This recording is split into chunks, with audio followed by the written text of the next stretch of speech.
University ya KEMU ni imwe ya university ciria ministry ya githomo ihete ihinda ria mwaka umwe kugacirithia muthingi wacio wa kibesha kwaga uguo ihingwo.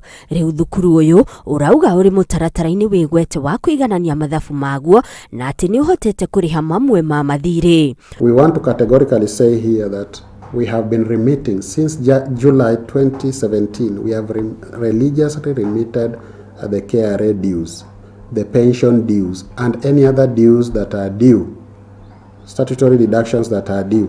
We have been doing that religiously, and even trying to clear some of the those that accumulated over the years. For example, all this started in around 2010, 2011 thereabout. Urugamiriri mweru wa thukuru uyu ukiorota urugamiriri uria urariho ukiuga niguo kihumo kia mathina ma kibesha maria maugumeire. So we are actually dealing with the sins of our ancestors, and this has been the thing that has been pulling us down.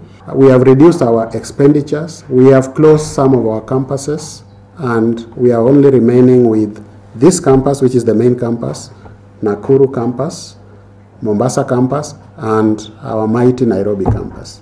KEMU hamwe na Catholic University ciaheirwo ihinda ria mwaka umwe kunina mathire macio na kuonania uhoti wacio wa kibesha kwaga uguo ihingwo. Handũ-inĩ ha Inooro TV, njĩtagwo Monica Kagoni.